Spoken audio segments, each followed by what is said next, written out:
Good evening and welcome to Central High School. We're at semifinals of the 59th annual Bob Seekers Junior Christmas Tournament. And it should be a dandy tonight. We've got the Farmington Knights against the Central Rebels, and that's after just watching probably one of the best games of the tournament between Potosi and AV. Potosi being able to pull it off. Of course, they were led by Coleman. They end up winning 62-59. And those of you that have kind of kept an eye on Coleman through the tournament, according to KFMO, he had 28 points and 16 boards. We're still checking on that just to make sure, because Matt King of the Daily Journal had him for 27 points. So we're going to double check on that. Either way, it's either 90 points or 91 for the tournament so far and 47 rebounds. And he's only about 250 points away from the 2,000 mark. So that will be something to watch. And of course, the other name that a lot of people are watching, Jordan Ankrum of the Farmington Knights. So far in the tournament, he's got 57 points and 31 rebounds. So tonight, to stay on pace and keep up with Coleman, he'll have to go 34 and 16 in the books. We'll see if he can do that here in just a second. We've got about 2 minutes left of warm-ups, and Sarah, it was a pretty interesting game last night. Yeah, I mean, that was not something I expected. I had never seen West County play. I had only heard about a couple of their players.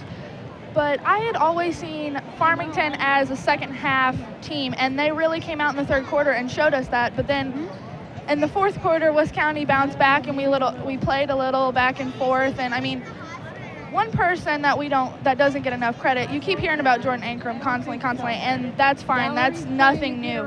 But Jordan Pfister, he's a big guy. He had 18 points last night. He's somebody who came out of nowhere. He really helped seal the deal for the Knights last night. I mean, it was an exciting game to the finish, and I mean, huge. I mean, we had Ankrum with 25 points, Pfister with 18, Bader and Pinkley with 10. I mean, we just had some higher scoring from the individuals that we don't usually see that from, and I think that's really what got us ahead and eventually won that game. I mean, that was one exciting game, and I mean, the most exciting game I had seen coming out of this until the game we just watched, Potosi versus. Yeah, it's pretty crazy when you look at the games across the tournament, and really when you look to last night's game, as you were talking about just a second ago, as many people would expect, Ankrum led the night, 25 points and 13 boards. Following him, Jordan Pfister stepped up huge last night, had a couple of key three-point shots as well. He scored 18 points on the night. And another player that really stepped it up big was the junior, Bader, down low. Connor Gage having an off night, had 4 fouls early on, and Bader had to spend a lot more time on the court than what you would typically expect, especially at this point in the season so far, because our main focus with the post is going to be Connor Gage and Jordan Ankrum, but with Bader coming in, he was actually able to put in 10 points and 8 rebounds total. So we are bringing the Knights off the court, bringing the Rebels off the court, so we'll be right back here in just a second on KnightVision Media. Menu presents many options, yet grants us only one stomach. Master? How does one decide between the original double and cheese or the fresh guacamole steak burger, the garlic double steak burger, or an all-beef Chicago-style footlong? How do you decide, Master? Pictures. The $4 menu, where all meals are under $4 at Steak and Shake.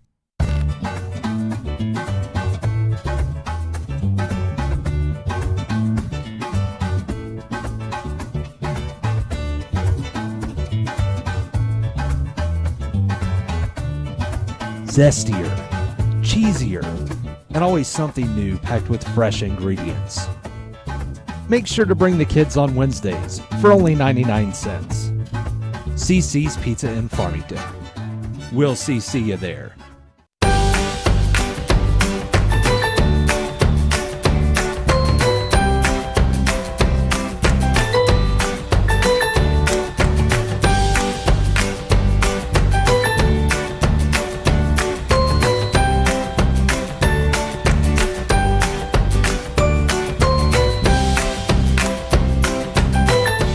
Mineral Area College, your next step. Enroll today at mineralarea.edu. And welcome back. We've got the starters out on the court, and it's going to be the same starters as last night for the Knights. We'll have Gage, Ankrum, Pinkley, Pfister, and Waddell. On the other side of the court for the Rebels, it'll be Bess, Bridges, Mannion, Richardson, and Harlow. Tip off goes over the other side, and the Knights will own the opening possession.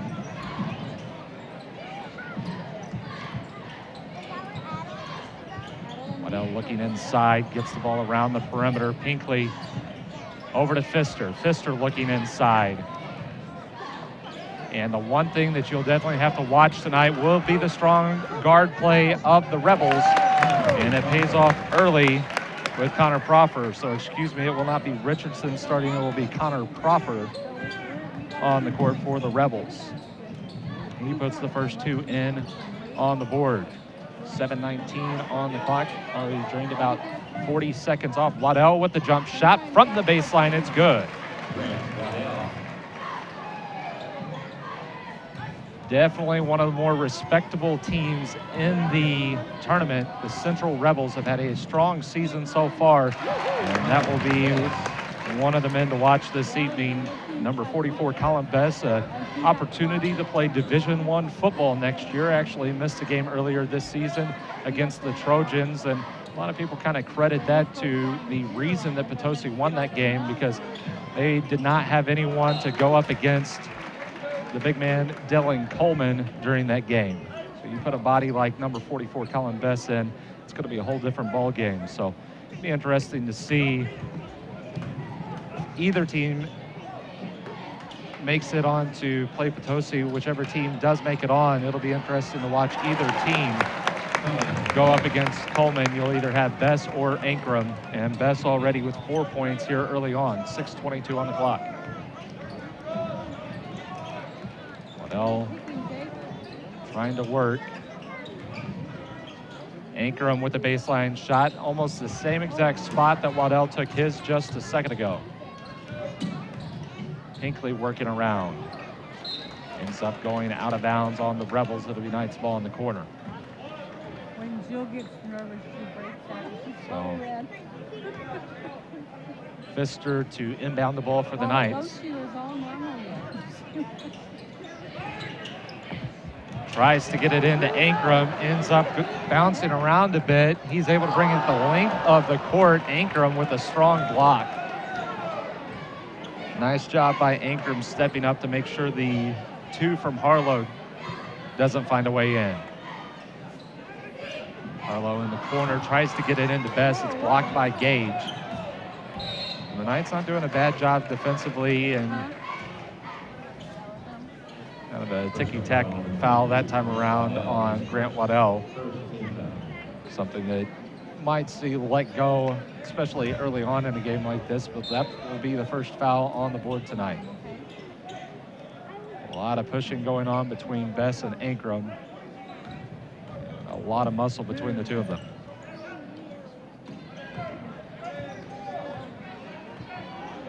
Proffer with the ball for the Rebels. Looks inside to Bess, instead goes back outside to Mannion. Mannion brings it in, gets it over to Bess, and Bess puts it in once again. Give him 6 points already. And Bess was a big piece of beating Hillsborough. He finished with 10. That was second for the Rebels, and Pfister finds a way to get his name into the book here early on. He had a couple of threes last night. Go ahead and give him his first tonight. From the corner, it's no good. Rebounded by Gage. The Knights with a chance to bring it back. Pfister looks inside, gets it to Ankrum. Ankrum with Harlow. He gets a shot up. It's no good. Tried to work the post against Harlow, but Harlow did a great job defensively that time. Over to the side to Mannion for three. It's up, no good, off the back of the rim. Rebounded by the Rebels. Jake Bridges with the rebound. Of course, Bridges' name pretty infamous here at Central a couple of years ago during the district tournament. He came in there at the very end of the season and made some big noise, shooting quite a few three-point shots. And he's not quite the shooter that he once was. He's more someone that's going to distribute the ball.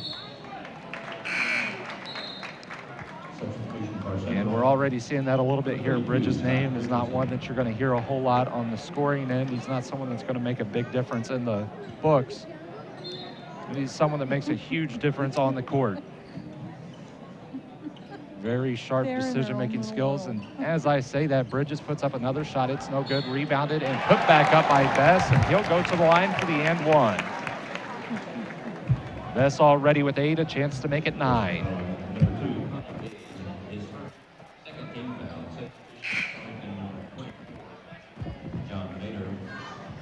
And Bader's going to go ahead and come in for Gage. We saw that quite a bit last night. And Connor already having some of the same troubles that he did just a night ago. Bess's shot is up. It's no good off the front rim.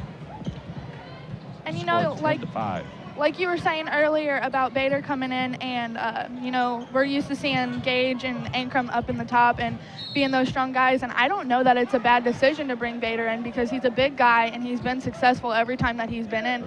And, I mean, he's going to be a great asset next year, but why not use him this year? Yeah, he's got 10 points and 8 rebounds last night. And already into this game, Pinkley with the jump shot. It's up, no good, tipped around, and it ends up going out of bounds on the Rebels.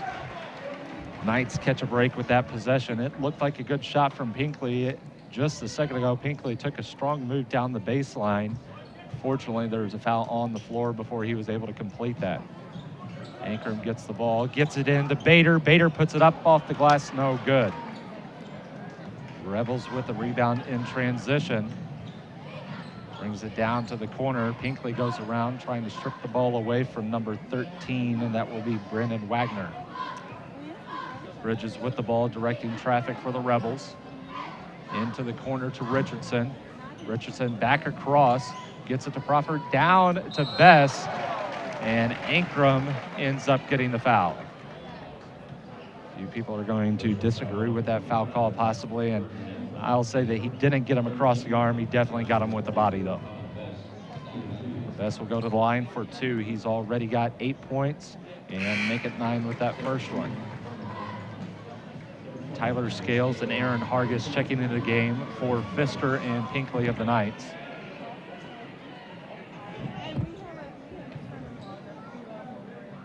Bess's second is up and good. He goes 2 for 3 at the line, and Hunter Strange will come into the game for Bess.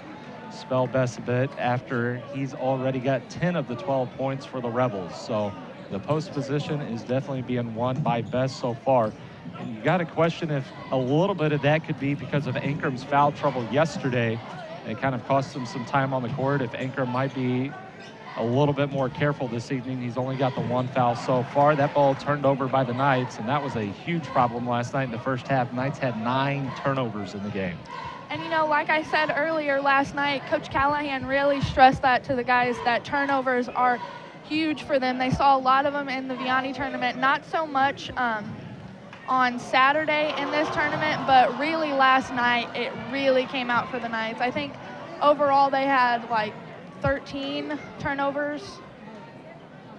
Yeah, it was quite the evening when it came to that. They definitely cleaned up their play in the second half, but the 9 turnovers was a huge reason why West County took the lead going into the first half. Well, and the way the Knights played against West County last night was a little sloppy. We saw a lot of things that we're not used to seeing from the Knights, and that's just not something that we can see tonight as, like we were talking earlier, Central is a well-gelled team. I mean, they're athletic. I don't think the Knights can afford whatsoever to do anything that they did last night against West County.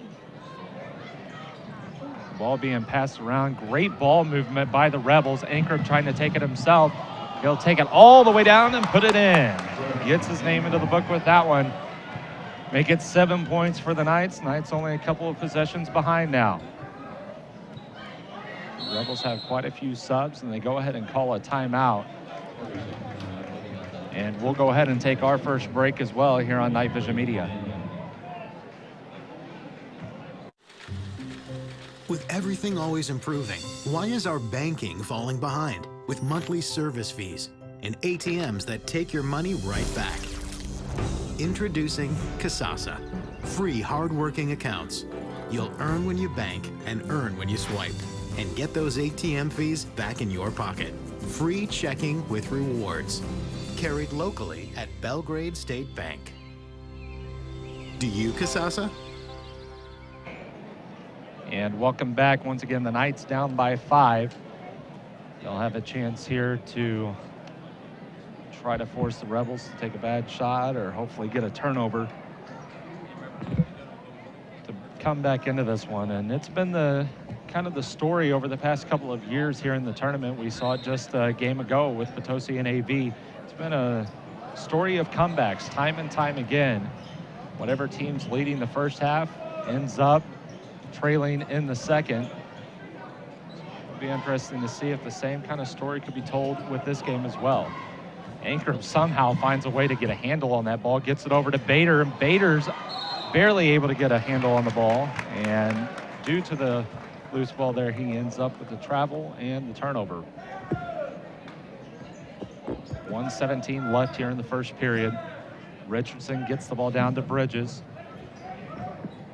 Bridges dribbling it around, has it out on top of the key now to number 23, Strange.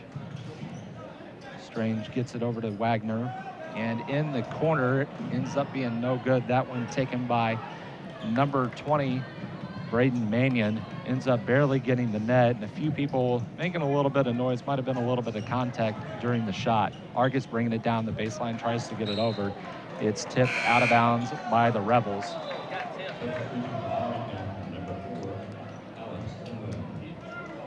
Some of the Knights were already headed to the other side of the court, but the call was that it was tipped. And several of the Rebels faithful not agreeing with that. And it's definitely within question. Didn't see the ball necessarily change direction. But I'm not saying that it couldn't have been just barely tipped by him. The foul call this time, I believe it could be on 23. Put it on 23, Strange. He was working against Ankrum in the post quite a bit, gave a little bit of push off before Ankrum went for that pass. It's 38 seconds on the clock. Knights will try to finish this first quarter out and try to have it at a one-possession game. That one's out of bounds on the Rebels once again. Nice job defending the throw-in. That time it was Brandon Wagner working in the post against number 23 of the Knights, Aaron Hargis. Ankrum puts it up off the glass. It's no good. Tipped around. And the Rebels with the chance here, a 4-on-2. England goes into the post, just stands there strong. And the Rebels unable to succeed with that scoring opportunity. Ankrum with a three-point shot. He puts it up. It's in. Beautiful shot by Ankrum. Plenty of arc on the shot as well. 12 seconds left. Bridges with the ball. Works it over to the far side. Gets it in the quarter to Mannion for 3. It bounces around and out. And adding to the book a little bit more will be Bader. He'll get a rebound there at the end of the first quarter. It's 12-10, the Rebels lead here on KnightVision Media.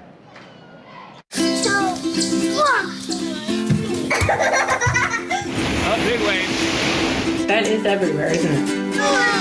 Okay, hey, Jennifer, can you guys turn to each other and share? Do you want to go get a Happy Meal? Yeah! This time it better not be a joke. Who's excited about a Happy Meal? Achieving perfect balance is the key to a balanced life. Do I achieve balance, Master? Patience.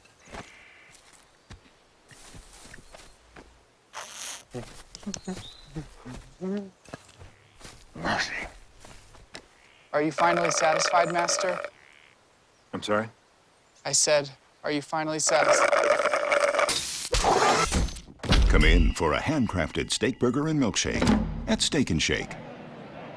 Welcome back to Central High School, and the tale so far has been number 44, Colin Best. Once he came off the court, the Knights had a chance to come back into this one. It's 12-10. Best has 10 of those, and once Best came over and sat on the bench for a breather, Rebels didn't score a single time after that.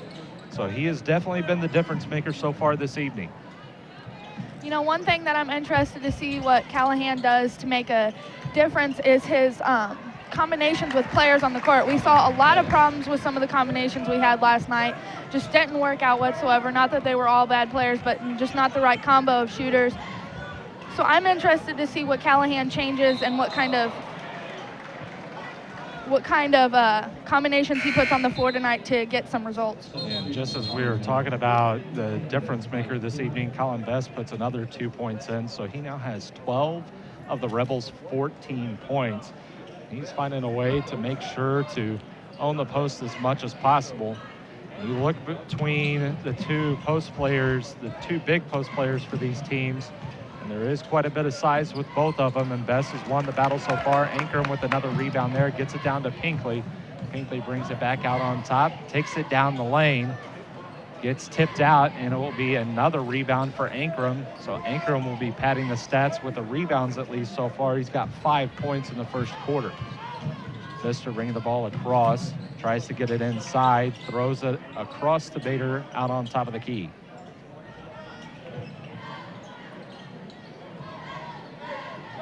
Knights working the perimeter, trying to find a way to get an open look from one of the players with a set of screens, and Mike Pinkley with a shot from the baseline. It's good.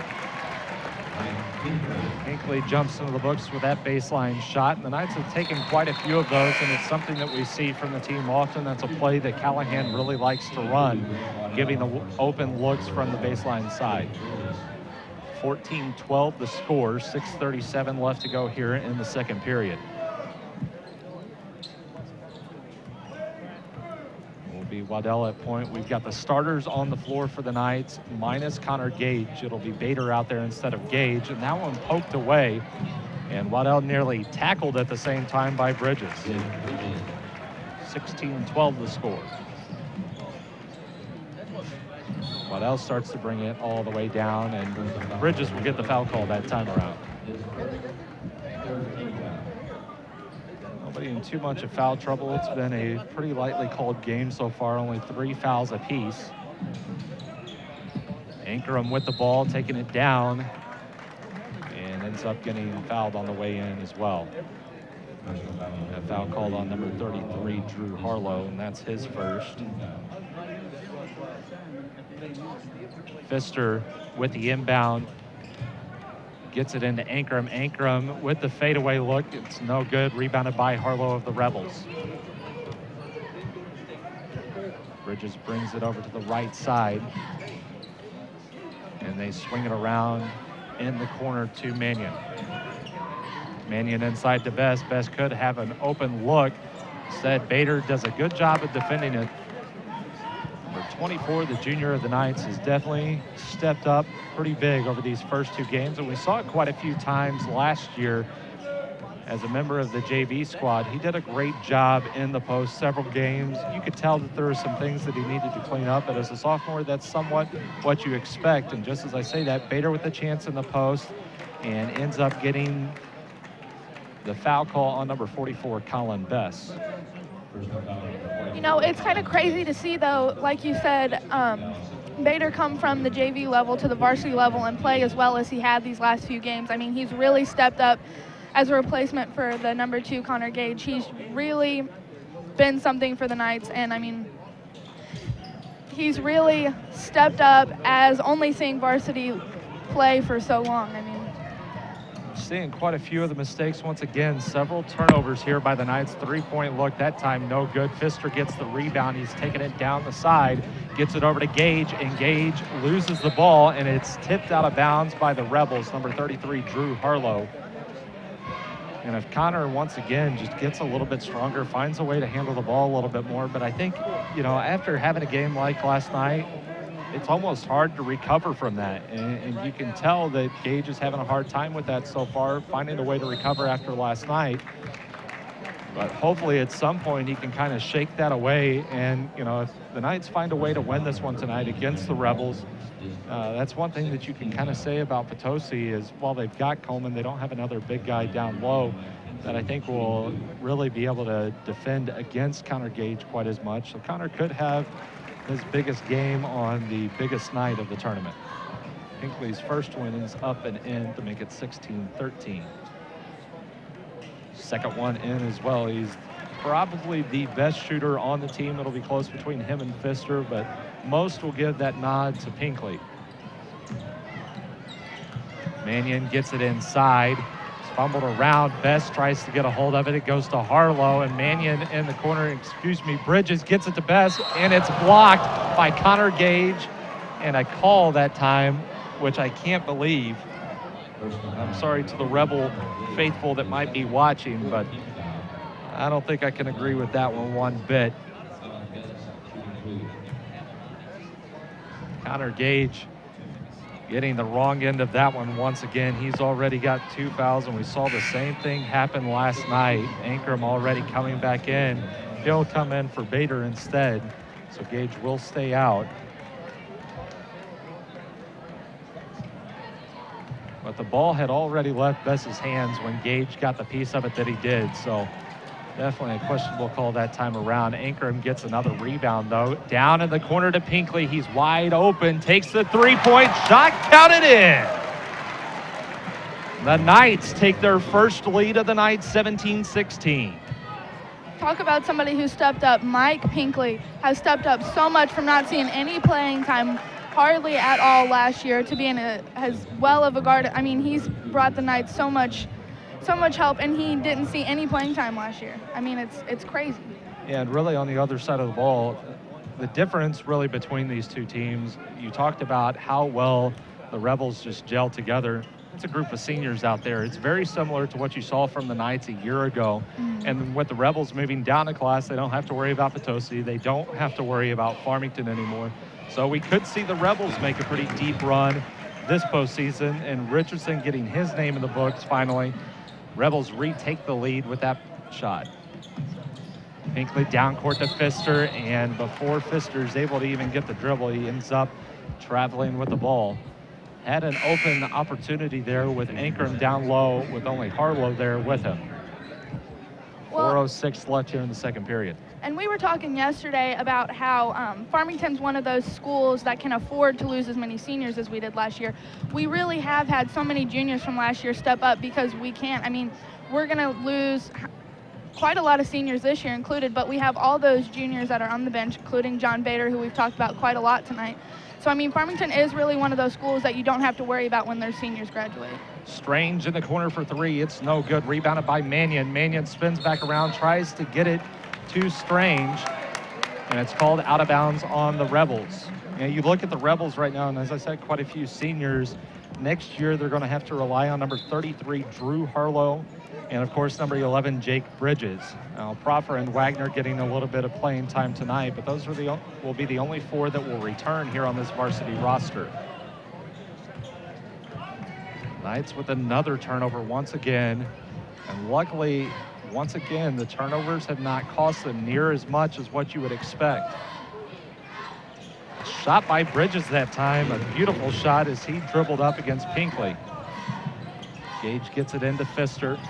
Pfister dribbling around. He's got two men on him. He's trying to get it down, and instead it'll be an out-of-bounds call.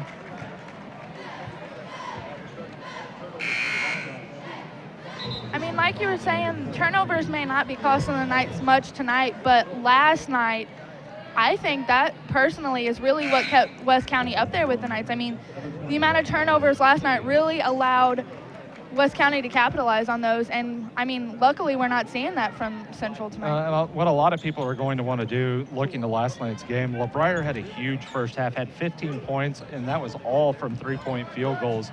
And the Knights really held him scoreless there in the third quarter, and a lot of people wanted to point to that as the reason that the Knights came back into the game.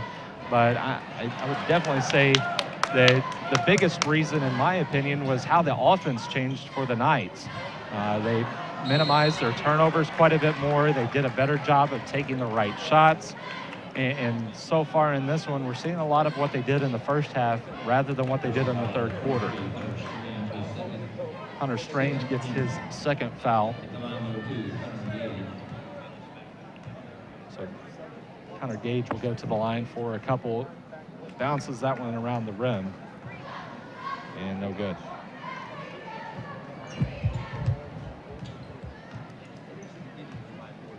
Connor's second is up, bounces around once again, no good, but Gage comes through with the putback. Gets his own rebound from the free throw, and that's something you'll see too often. But brings it back to a 1-point game. Nice move in the post. Richardson goes up and puts it in. Richardson's got 4 here in the second quarter. Richardson huge in that last game. Hargis bringing the ball down, puts it around his back, and a bad move as number 5 was right there, Connor Proffer, to poke that one free. Out to Mannion for 3, no good once again, and the Rebels not having a whole lot of success shooting from the perimeter so far. Bridges with the ball. And he'll try to set up the offense. Strange out with the pick. Bridges with an open look from 3. He gets it to fall. And that will be the Rebels' first 3-point shot. It'll give them a 6-point lead. Gage with the ball. The Knights trying to work it down court. And Gage overthrows the pass in the corner to Bridges, out to Mannion. Mannion an open look from 3. He gets it to fall. The Rebels with a couple of greatly timed 3-point shots to separate this game by 9 points with 1:29 left to go here in the second period. We'll be right back on KnightVision Media.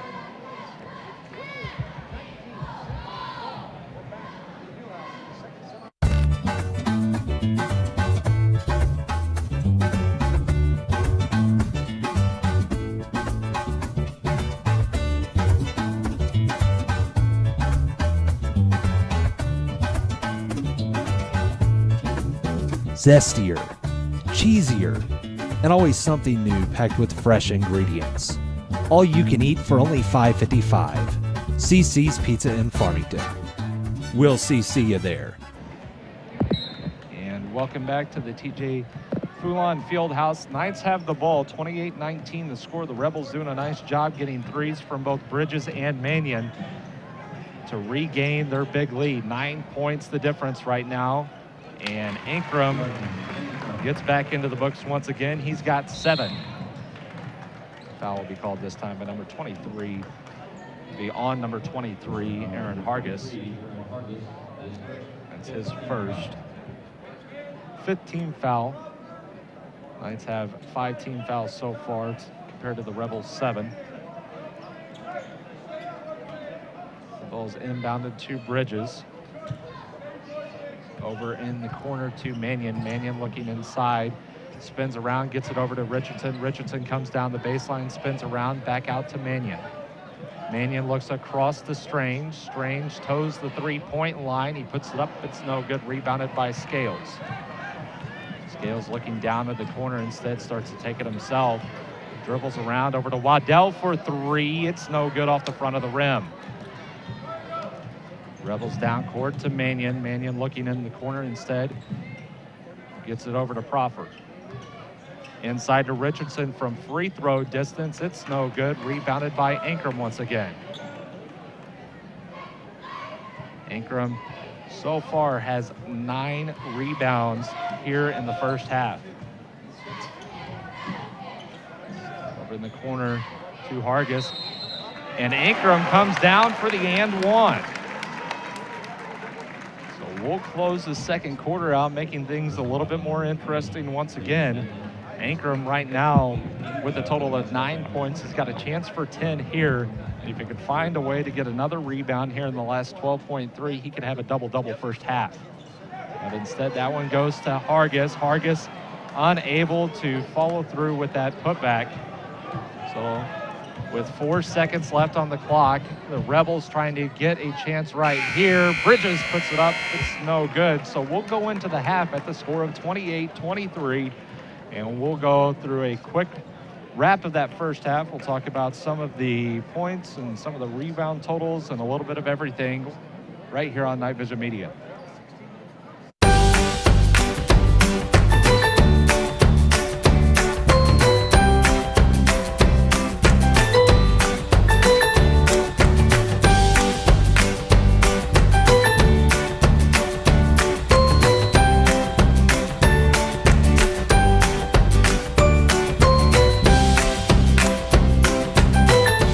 Mineral Area College, your next step.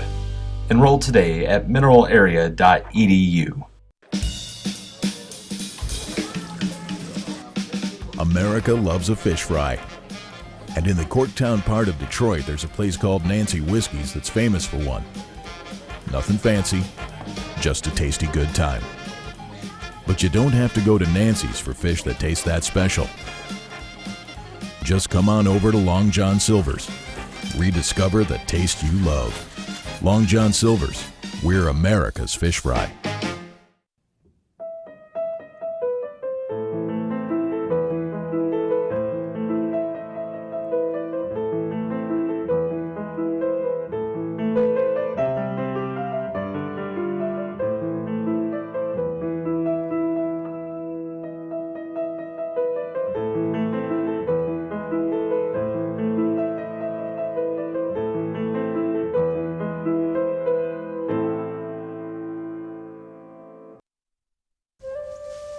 Choosing from the $4 menu is not for the indecisive. Incredible values await.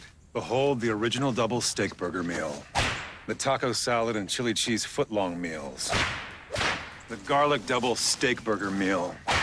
What's that sound, Master? Kung Fu elbow. Try it. The $4 menu, where all meals are under $4 at Steak and Shake.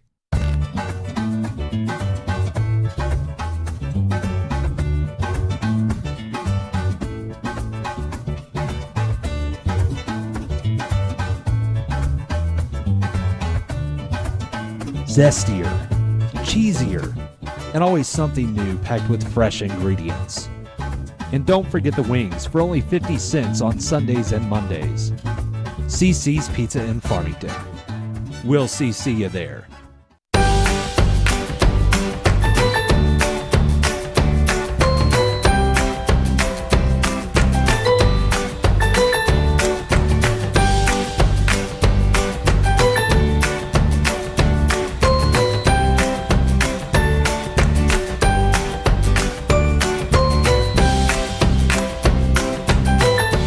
Mineral Area College, your next step.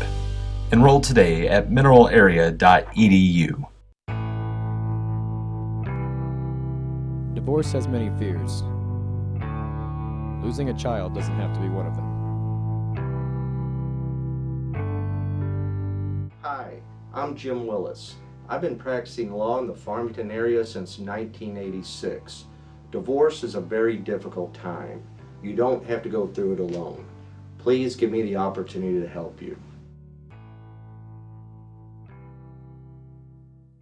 We're always looking for better ways to do things, but with some banks, better for them isn't always better for you.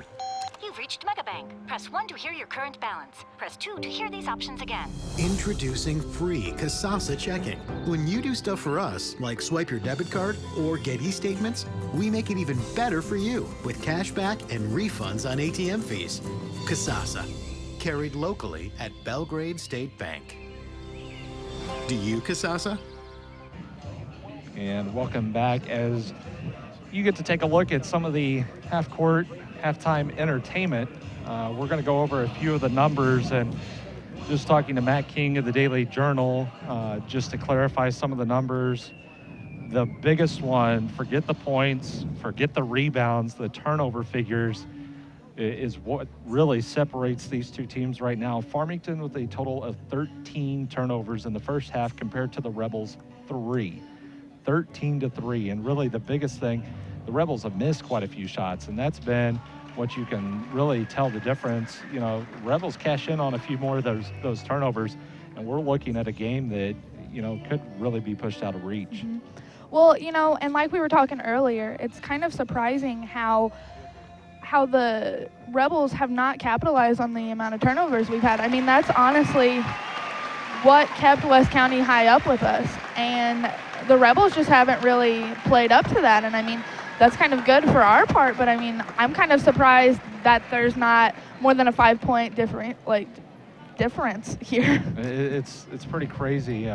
You look at the scoring so far, Ankrum has 9 and 9 to finish the first half. A great first half once again by him.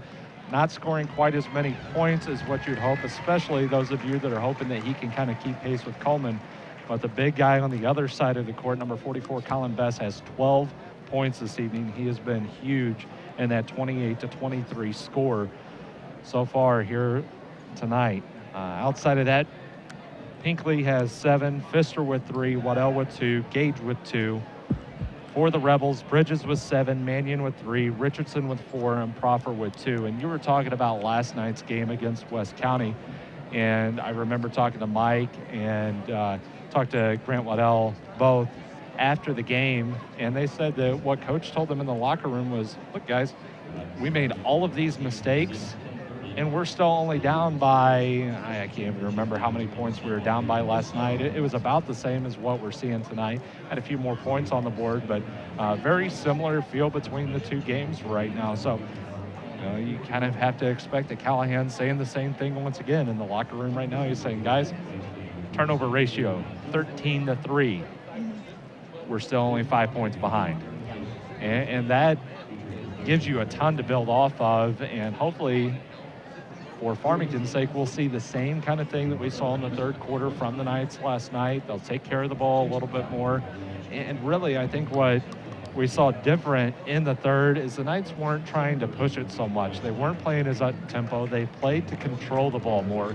And that's something that you see from the Rebels. The difference is something that we talked about before the game. What the Central Rebels have is great athletes. Yeah. They have great athletes every year. They've got, and you know, most of these guys are playing at least 2 sports, if not playing 3 seasons worth. They're playing football, they're playing basketball, they're playing baseball. So they're some of the best athletes in the area.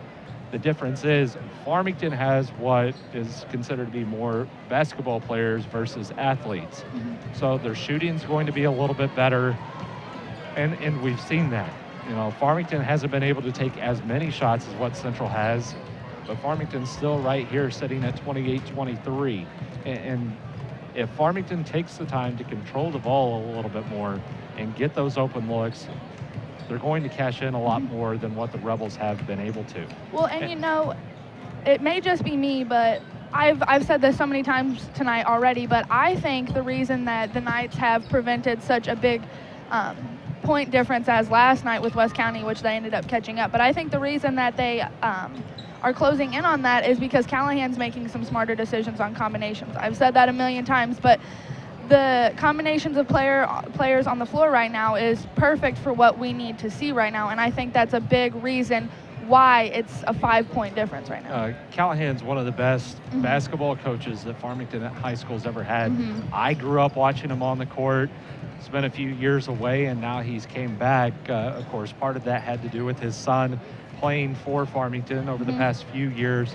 But, you know, since he's came back, you never really question his coaching too much. He's always got a reason for it. We might not know exactly what the reason is at that point in time, but, you know, there had to be a reason that Hardy was put into the game and given his first minutes at the varsity level. We've seen him play pretty strong, especially the JV game against Cape Central. So, you know, giving some of these players a little bit of time right now, I think one of the biggest reasons that you're going to do something like that is so that later on in the season, come district time, when it matters most, the Knights have everything gathered a little bit more. So the buzzer rings here, so we'll be right back once again here on KnightVision Media. Why must we wear these blindfolds, Master? Fulfilling one's hunger at Steak and Shake requires heightened senses.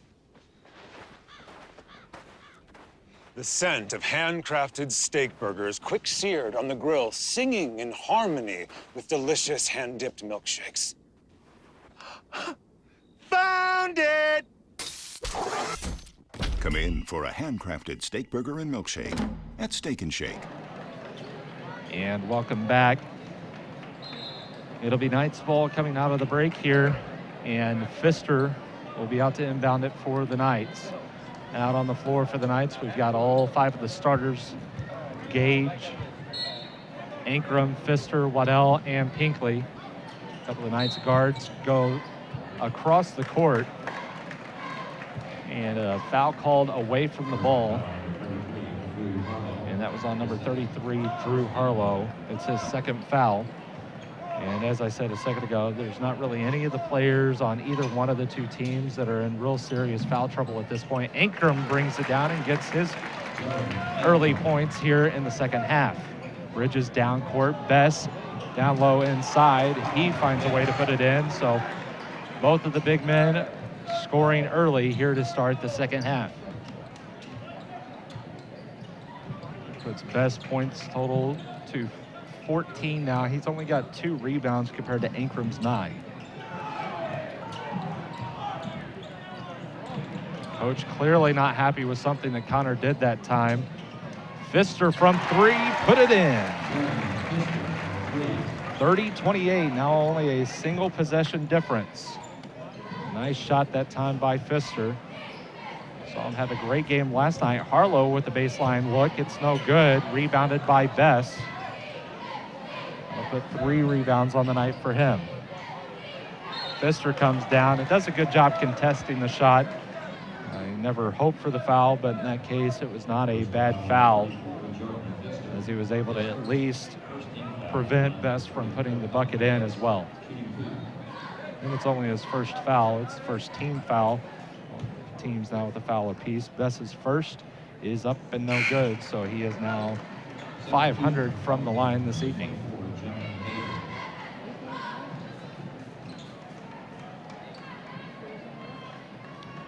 Gage already coming back out once again, and as I said, Coach wasn't too happy a second ago. You could tell it was pretty obvious to everyone here in the gym that he was not happy with something that Connor did just a second ago. Bader tries to take it, gets blocked by Bess.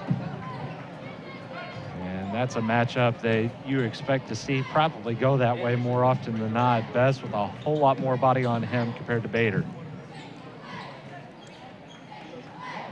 Puts it across to Mannion. Mannion from deep puts it up. It's no good, and it'll go off the back, or off the top of the backboard. 6:34, and once again, as I'm hearing from one of Farmington's own, Mike Reeves, here next to me, Rebels are actually 1 of 7. It sounded like 1 of 7 from 3. They've got a couple of 3s, so I'm not sure. I guess I might have heard incorrectly there, but I heard 1 from 7 from 3 on something. I'm not sure if he was talking about a specific player. Ankrum from 3 this time. It's off the front of the rim. Rebounded by Pfister. Ends up going around. And surprised that didn't see a foul call. Harlow with another jump shot. It's no good. Rebounded by Bess. Bess being guarded by Bader, and Bess wins that battle once again. Make it 33-28. Rebels regain their 2-possession lead. Waddell brings it down the side over to Pinkley. Pinkley brings it around the top, looks back over to Ankrum. Ankrum with the pump fake, brings it down the baseline, tries to put it up. Is stuffed hard by Bess, and as Bader tries to regain the ball, ends up getting the foul call, and I believe that might have been on 44 Bess. And that was on Bess. Luckily for the Rebels, that's only his second. So out to inbound the ball for the Knights will be Pfister once again. Pfister tries to get it into Ankrum, ends up nearly being turned over. Somehow Mike Pinkley finds a way to grab the ball. Bader with the turnaround jumper, it's no good, and it's rebounded by the Rebels. Crawford bringing it all the way down off the glass, no good, and some bad shots being taken by both teams here early on. And another turnover by Pfister. Pfister has gotten in trouble several times walking with the ball. 5:20 on the clock, 33-28 the score. Harlow out to inbound the ball for the Rebels. Gets it into Bridges. And Mike Pinkley will be the only one with a full court press. Let's trust him as the only one that could really handle that. And it's going to be a moving screen call on number 33, Harlow. And that will be his 3rd foul.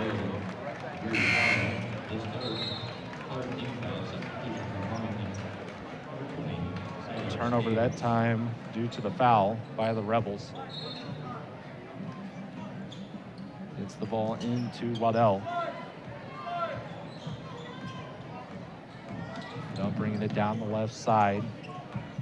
puts some space between him and Bridges before passing it over to Pinkley out on top to Scales. Scales with the shot. It's up. It's no good. Rebounded by Bess.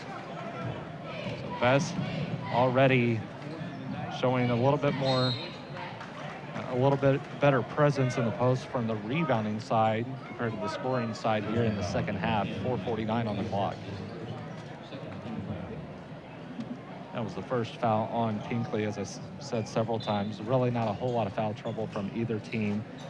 If you were really to stretch it at all, Harlow might be the only one.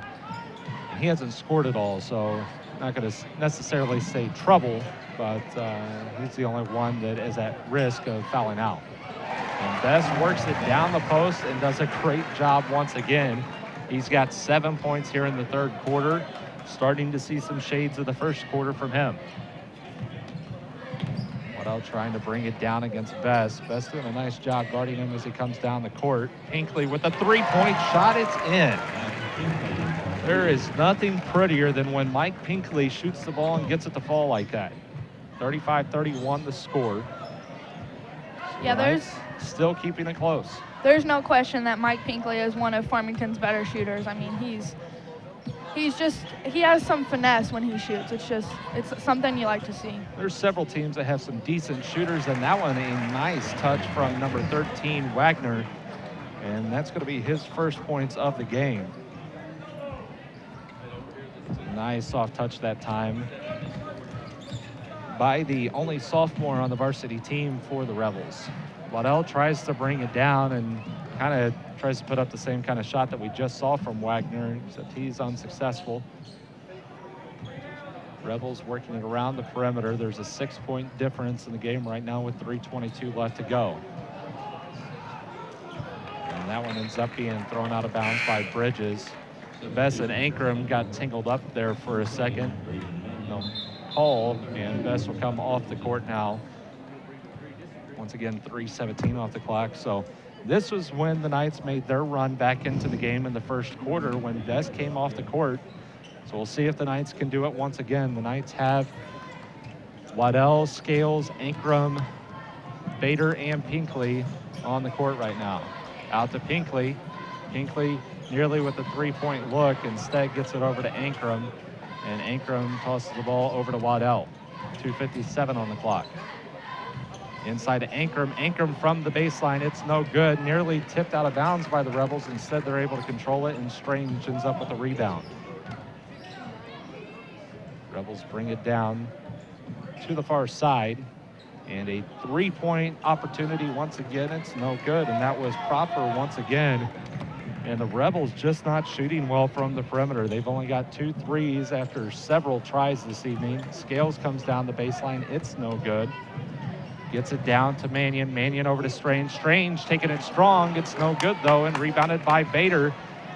He gets nudged a little bit. Gets the no call. At the same time, Pinkley over on the side. Spins around, tries to come down into the post. Instead, gets it on top to Ankrum. Ankrum gets some space over to Scales. Scales over to Waddell. Pick set by Bader. Over to Ankrum out on top. Ankrum being guarded by Strange. That's a matchup that you would expect the Knights to try to take advantage of, and they do try to get it to him in the post. He takes it down, tries to get it up, and gets the foul call on the floor instead. 37-31, and it'll be the Knights' possession out of bounds. Connor Gage is going to come back into the game. And I think right now what you're going to try to do is with Bess out, you're going to take advantage and try to put a little bit more height on the floor. And at the same time, Argus is going to come in for Pinkley. Argus is a name that we haven't said quite as much tonight. Bader's not having as good of a game either. Neither one of them have scored so far. Ball's inbounded to Hargis. Hargis spins around, gets it over to Ankrum. Gets the ball over to Waddell. Waddell being guarded by Bridges. Over to Scales. Inside to Ankrum. Ankrum goes up strong, puts it off the glass and in. So once again, you take Colin Bess off the court for the Rebels, and the Rebels have an obvious mismatch. Big three-point shot that time by number 13, And that was Brandon Wagner once again. Is quiet in the first half, but he's got 5 here in just the past few minutes for the Rebels in the third quarter. Ankrum with another shot, give them 6 on the half, 15 overall. Another 3-point shot by Wagner. It's off the rim, no good, and it'll go out of bounds. And the Knights with an opportunity here to bring it back within 1 possession once again. Rebels have been unable to really take advantage of some of the mistakes by the Knights this evening. Missing several open shots, and as we've talked about, they've missed several from 3, so none of their shooters doing a great job this evening. Hargis out to Gage and ends up going out of bounds, and the Farmington coaches just putting their hands and right up to their face time and time again, and Connor Gage still just a step off. 30 seconds on the clock. Bridges trying to bring it down the baseline, nearly getting fouled by Grant Waddell. No call made. Strange working the side. Grant Waddell trying to play as closely as he can to Bridges. And Bridges finally beats him off the dribble. Possible shot opportunity missed. Bridges from deep. No good off the front of the rim. Mannion with the rebound up, it's no good. And if Bridges would have made that one, you would have seen this place come absolutely unglued. Plenty of Rebels fans here, plenty of Knights fans, and plenty of others just staying to watch the show. And it's been a pretty good one so far. The Rebels still at 40-35 here on KnightVision Media. Ah, the $4 menu presents many options, yet grants us only one stomach. Master? How does one decide between the original double and cheese or the fresh guacamole steak burger, the garlic double steak burger, or an all-beef Chicago-style football? How do you decide, Master? Pictures. The $4 menu, where all meals are under $4 at Steak and Shake.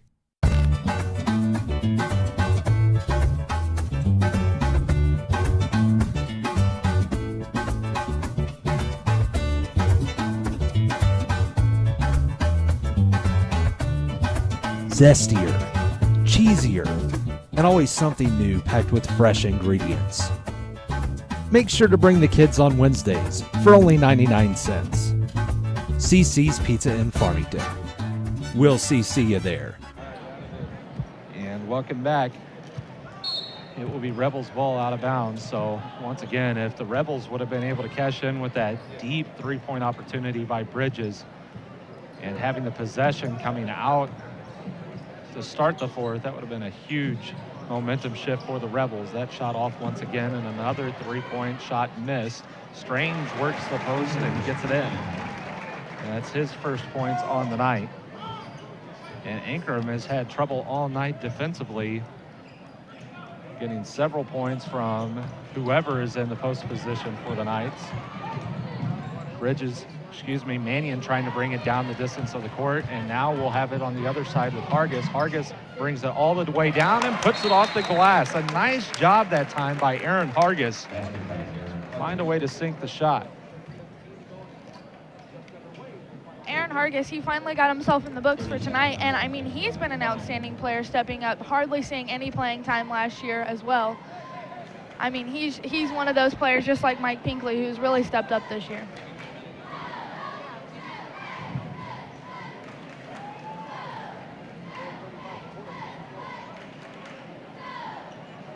7:17 off the clock, just a few seconds drained off here.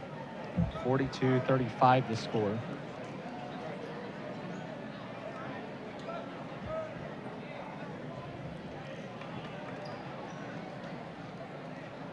And I was, sorry about the long pause, but I was sitting here scratching my head thinking, wasn't it just 40-35 when we went into the fourth quarter here? And didn't get the 2 points there from Hargis. So now it's 42-37. And I was pretty sure that that was correct. So sorry about the pause there, but I was scratching my head along with several people, at least on the Knights side of the floor. Mannion with the ball gets it on top to Bridges. Pick set by Richardson, and Bridges brings it down the right side. It's up, it's no good, but rebounded by Richardson, and it's going to be a foul, I believe, on number 25 of the Knights. It is number 25, Jordan Ankrum. That's only his second foul. So once again, Ankrum being able to stay out of foul trouble, but he has let quite a few points go in the post, and that includes 19 points from Colin Bess, who is once again on the bench right now. Bridges with the shot up, it's no good. So the Rebels still struggling from three-point range. England with the ball for the Knights, gets it over to Scales inside the gauge, and it is going to be a foul called on Richardson down low in the post. Richardson with a clear shove there. That's his first foul, and just as I said, Bess's name a second ago, Bess will go ahead and come into the game now. Harlow and Bess switching in for Strange and Richardson. Connor with the inbound, gets it over to Hargis. Hargis looking inside to Ankrum. Ankrum catches it with one hand, gets it blocked once again by Bess, and it's out of bounds on Bridges. So despite the rebound difference tilting in favor of Ankrum, I would definitely say that this evening has been won by Colin Bess so far. And as I say that, Ankrum finds a way to put another couple of points in. He's got a total of 17 on the night compared to Bess's 19. Well, you know, and I've been super excited to see the matchup between Jordan Ankrum and Dylan Coleman, but I mean, Colin Bess has given Jordan Ankrum a run for his money too, so this is kind of exciting to see. And as I said earlier, you look back to earlier this season when the Rebels played the Trojans, and Bess wasn't a part of that game. He was on a recruiting trip for football. So, like I said, that game would have been completely different. I mean, just look at the body on the floor. When you see Bess, Bess is probably the biggest body out there tonight, despite the size from Ankrum. Ankrum takes it all the way down. Nice pass that time. And now they're tied up at 19 points apiece between the two of them. Rebels nearly with another turnover. It's a loose ball. Ends up going to Mannion, and finally a foul called. Ball going all over the place. The Knights doing a nice job pushing the Rebels and making them do something offensively. But 42-41 the score. Pretty crazy that, once again, we talked about numerous mistakes this evening. 1 point difference in the game. England losing his man for just a second. Got it over in the corner. Hargis keeping the guard on Crawford. Crawford dribbles it over. Still closely guarded once again. In the corner, Mannion.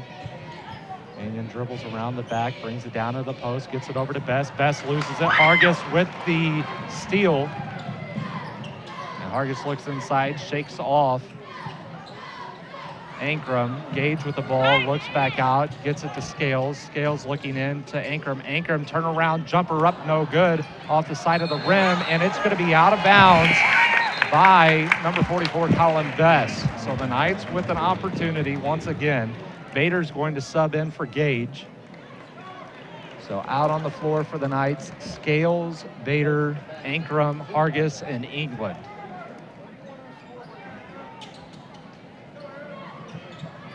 Scales throwing it out deep to England. England gains it and bounces it off of Bridges.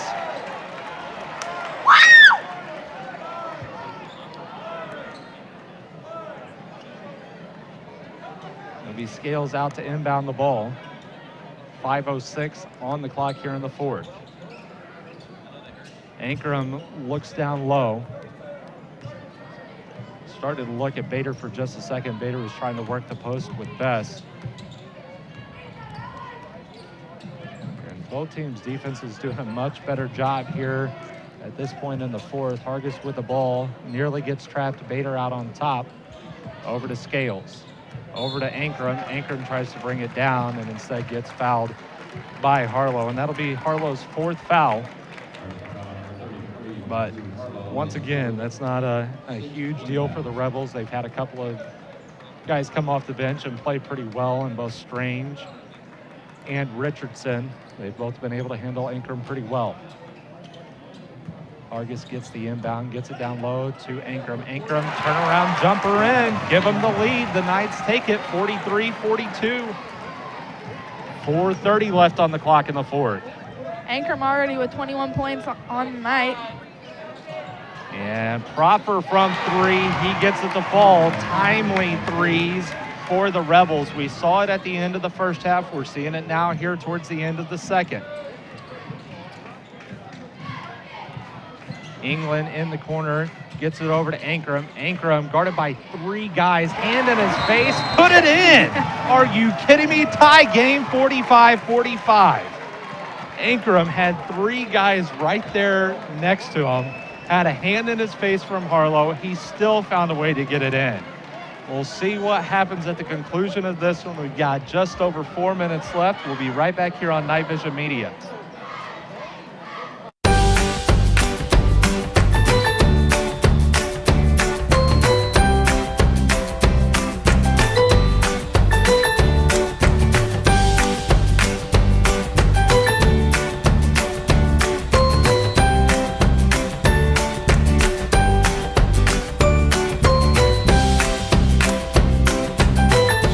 Mineral Area College, your next step. Enroll today at mineralarea.edu. And welcome back. That 2 points from Ankrum brings them to 23 points on the night, 14 here in the second half. Unbelievable game between these two teams, and it's something that we talked about beforehand, that we expected a close battle between these two teams once again, despite what Farmington lost a season ago.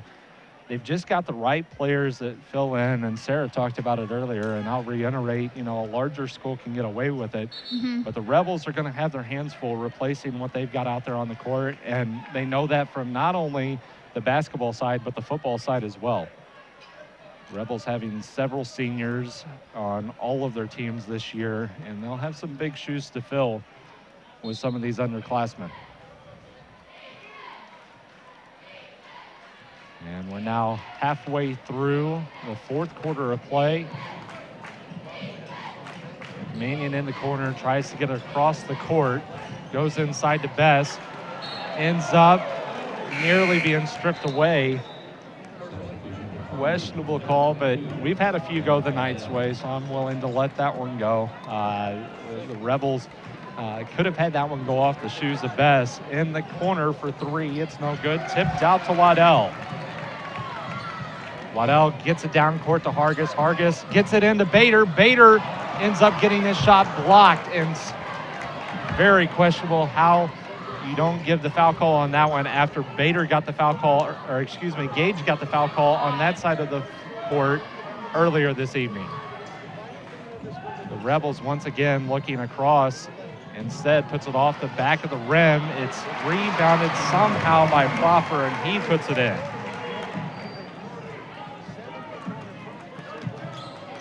Hargis with the ball, brings it across and ends up turning the ball over. He'll take it the length of the court. It's no good.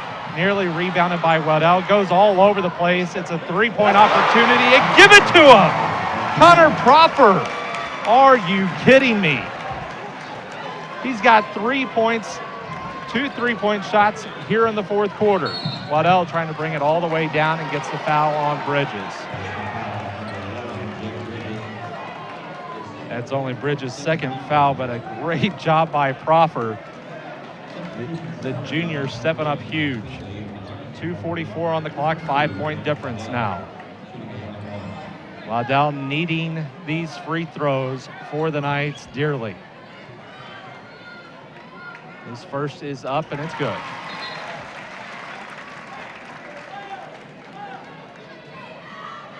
So 50-46 the score. Once again, some costly turnovers for the Knights. Some key shots from the Rebels, and nothing more key than that shot by Proffer after the turnover.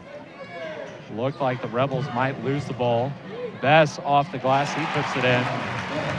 And that's his first points of the fourth quarter. Hinckley with the ball for the Knights. He's going to bring it all the way down, gets it over to Pfister. Pfister for three, no good. Nearly rebounded by Waddell. And he hits the court hard. Hits the court hard.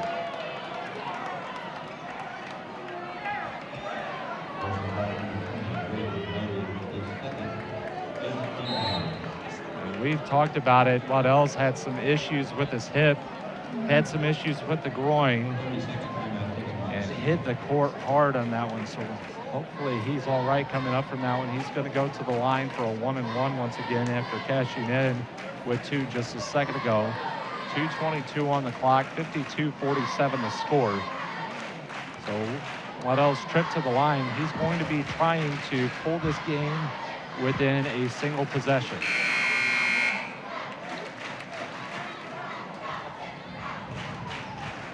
Both sides trying to make some noise.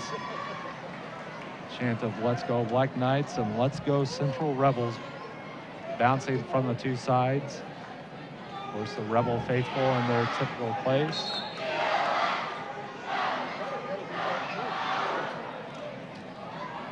(52-47) the score once again. Waddell at the line for a 1-and-1 after hitting the court hard.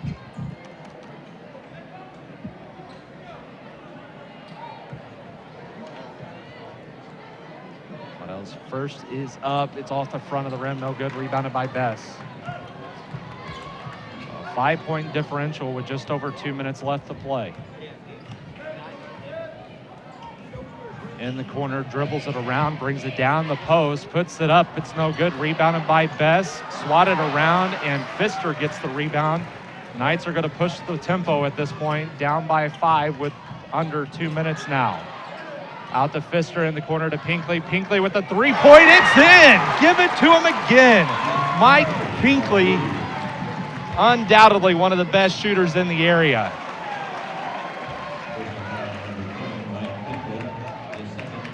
That's Pinkley's second foul, but what I will say is it's not a bad foul to go ahead and commit if the Knights have to find a way to force some 1-on-1 opportunities at the very end. Three-point shot falls. Huge shot by Wagner. Minute 30 on the clock. The Knights once again facing a 5-point deficit. So the 3 points by Pinkley that you felt like could be a huge shot ends up being erased by Wagner. And another turnover by the Knights, and we could be seeing a big shift here at the end go into the Rebels' favor. 1:19 on the clock, and the foul this time is going to be on number 22, Grant Waddell. And that's only Waddell's second foul. And the Knights don't have anyone in foul trouble. Really, the Rebels aren't facing too much of that themselves. Out to Mannion for 3. It's no good. Tipped out by Bess. We talked about earlier how these turnovers haven't really affected us too much by Central, but now it's really coming down to the last second, and the turnovers are what's killing the Knights right now. Gets the ball into Pfister. Pfister turns around and could be another turnover. You have got to be kidding me. 30-second timeout will be called by the Rebels, and we'll go ahead and take a timeout as well here on KnightVision Media.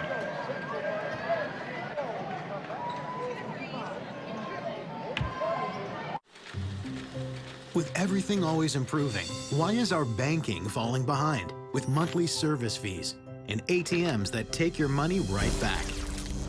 Introducing Kasasa. Free hard-working accounts. You'll earn when you bank and earn when you swipe. And get those ATM fees back in your pocket. Free checking with rewards. Carried locally at Belgrade State Bank. Do you, Kasasa? And we're back. The score 55-50, 1:05 on the clock. And unbelievable, the events that have turned out were looking like we did in the first half against West County. And, you know, West County actually had their opportunities to come back into the game in the fourth quarter last night. The Knights just not taking care of the ball time and time again, leaving it wide open right there. And, I mean, you've got to give some credit to the guard play of the Rebels, finding a way to capitalize on those turnovers with the score 55-50 with a minute left in the game.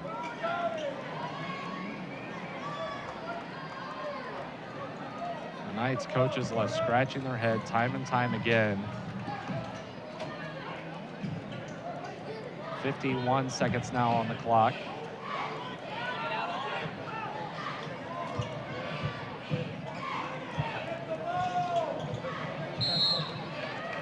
finally will get the foul call at 40.9. Knights letting way too much time tick off. The coaches not very happy. Once again, it'll be a 1-and-1 for Bridges. This will be Bridges' first trip to the line this evening. And ends up a lane violation. And it'll be a turnover due to the lane violation by Mannion. Since it was a 1-and-1, it's a lane violation as Bridges couldn't get a real good handle on the ball. So the Knights will have to find a way to capitalize on this opportunity here. Could be costly. Farmington's going to go ahead and take a timeout. It's going to be a full timeout, so we'll be right back here in 60 seconds on KnightVision Media.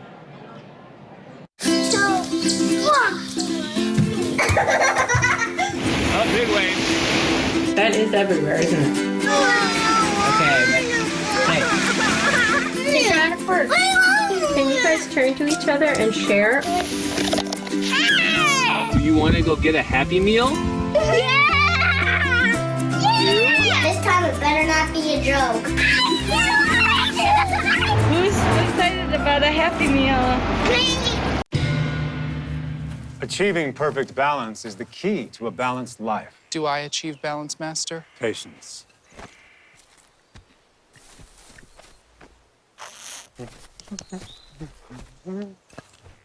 Mercy. Are you finally satisfied, Master? I'm sorry? I said, are you finally satisfied? Come in for a handcrafted steak burger and milkshake at Steak and Shake. Welcome back to Central High School. Farmington out to inbound the ball with a big opportunity here. It's going to be a football pass. Goes the length of the court, out of bounds, and the Rebels will have the possession underneath their own goal. And color commentators pointing out that Hardy has came into the game for the Knights. It's his first time to come out onto the court. So I'm not sure what the move is, but once again, it's something that you practically expect, and Colin Best gets fouled. He's actually 3 of 5 from the line tonight, so just shooting barely over 500. It's a 1-and-1 opportunity, 39.4 on the clock, and the Knights wasting an opportunity there. Kind of understand what they were going for, especially with Ankrum going down the court, but unable to execute the play. Best's first is up and in, and once again, undoubtedly, Colin Best has been huge for the Rebels this evening.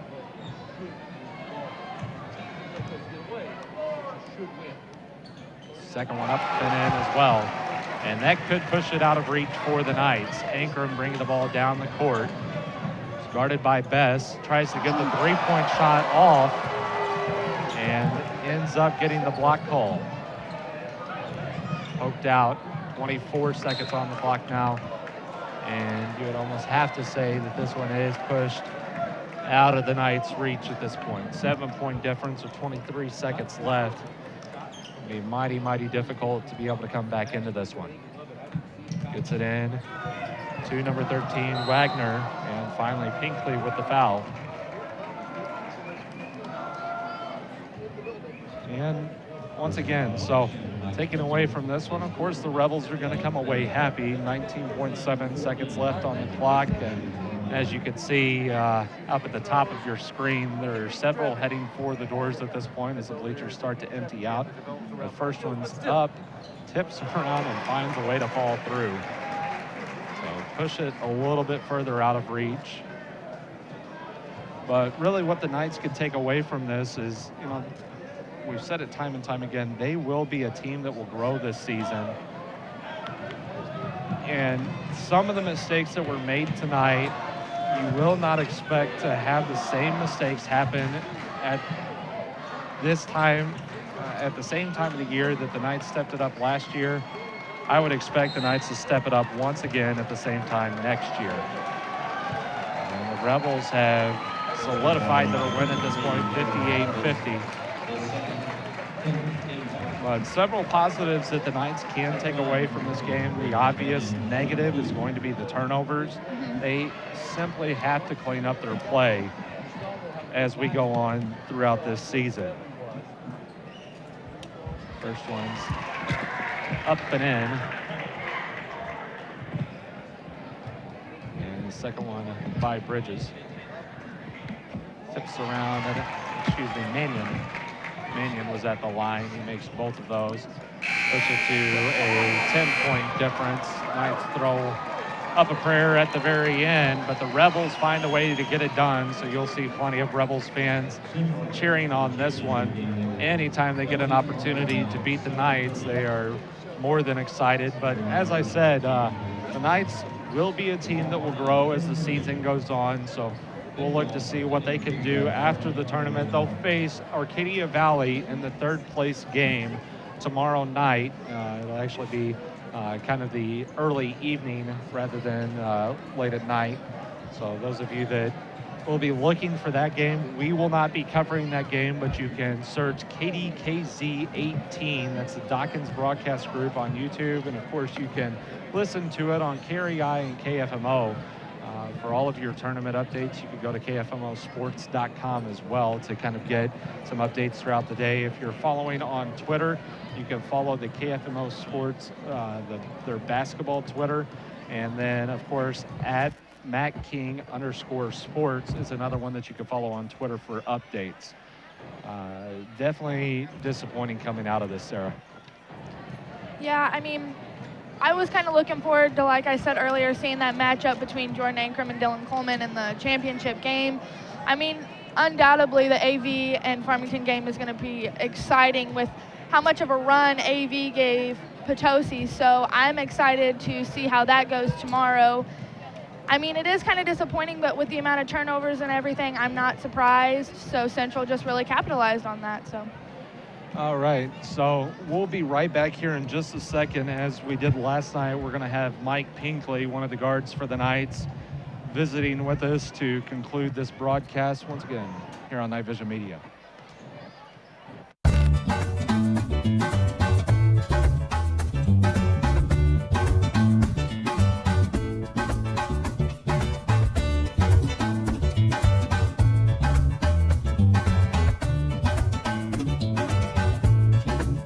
Zestier, cheesier, and always something new packed with fresh ingredients. All you can eat for only $5.55. CC's Pizza in Farmington. We'll see you there.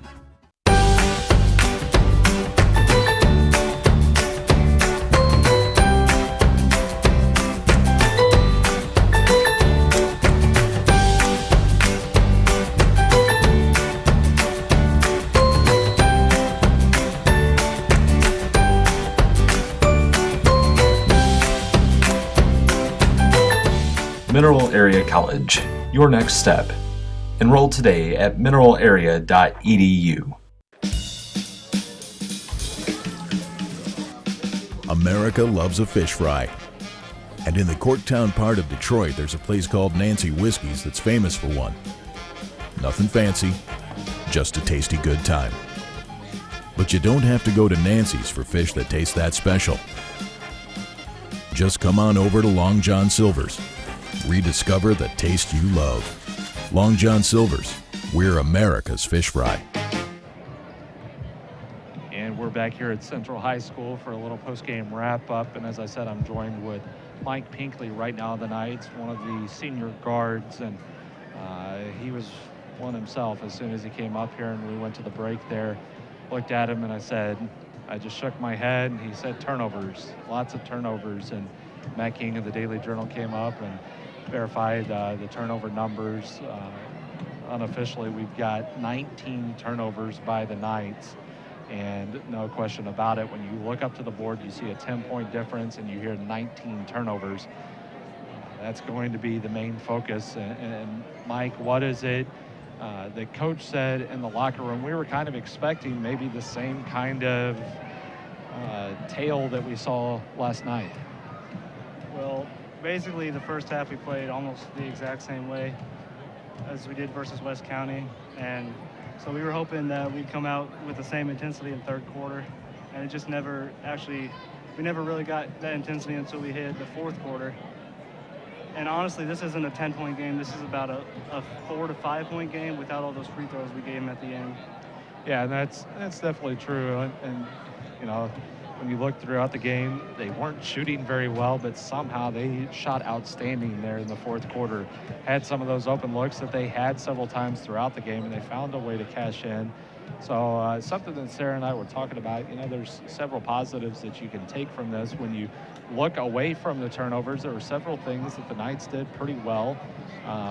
You know, the one thing that definitely say is the Knights got away with some lapses defensively, but on the offensive side of the ball, if it wouldn't have been for the turnovers, you know, you take some of those turnovers away, and those fouls aren't even happening there at the end. So, you know, what is it in your mind, Mike, that you guys are going to take from this game and you're going to work on here as we transition further on in the season? From this game, we're probably going to take it's the turnovers, the ball handling, and the violations, walks and stuff. Can't catch passes. When we do catch passes, we take one dribble and pick it up. We just need to stop doing that and wait for the plays to start actually taking form and run them through. And because we ran one of our plays, slice, really well about 3 or 4 times. We got some open shots, and if we would just do that more often, I think we'd have a better chance against a lot of teams. Yeah, Sarah and I talked about that several times. You guys ran some terrific plays, and I guess it makes a lot of sense that the one problem is you know, we're not just letting the plays happen. We're trying to force things a few times a little bit too much. And when you look to that West County game, and if you go back and watch that West County game, during that third quarter, that's exactly what you guys did. You relaxed, you let the plays run out, you found the open guy, and you hit it.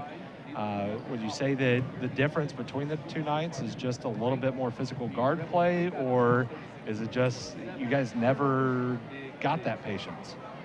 I think we never really got that patience, but also you have to hand it to their two guards. They played really good defense tonight. They were really physical with us, and we just never had an answer for that, and we never could actually get into the plays, get our guards comfortable with running the plays.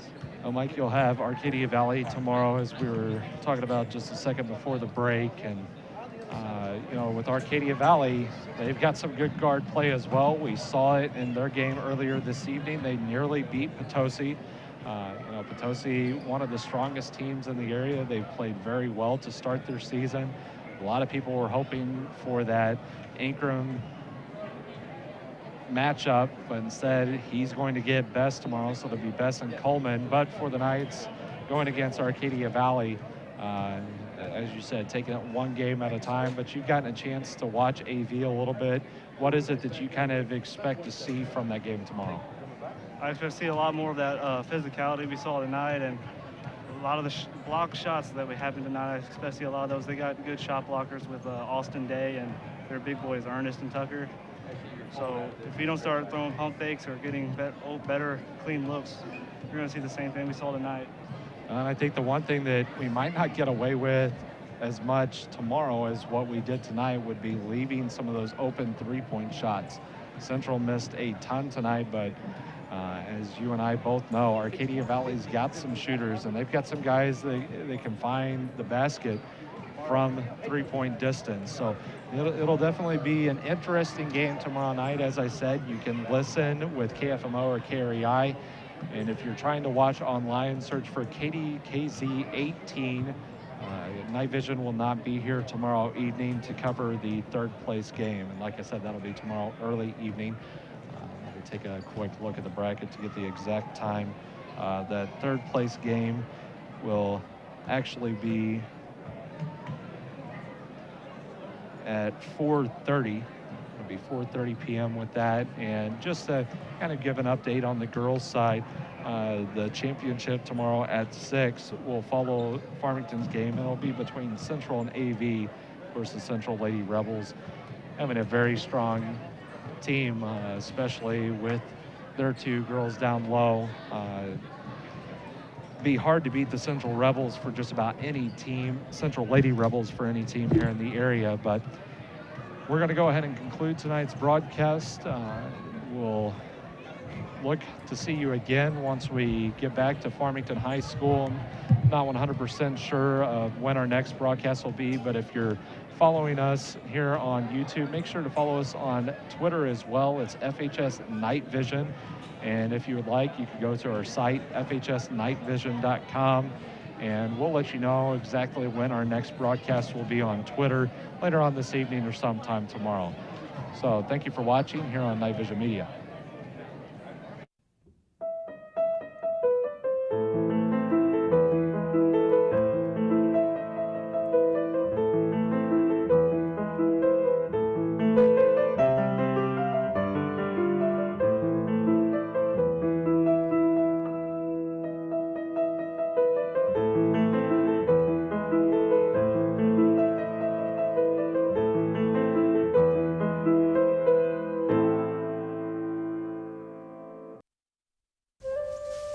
Choosing from the $4 menu is not for the indecisive. Incredible values await. Behold the original double steak burger meal, the taco salad and chili cheese footlong meals, the garlic double steak burger meal. What's that sound, Master? Kung Fu elbow. Try it.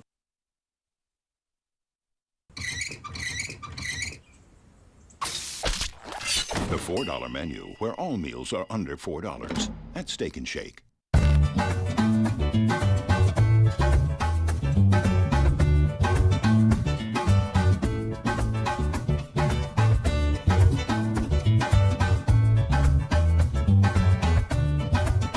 Zestier, cheesier, and always something new packed with fresh ingredients. And don't forget the wings for only 50 cents on Sundays and Mondays. CC's Pizza in Farmington. We'll see you there.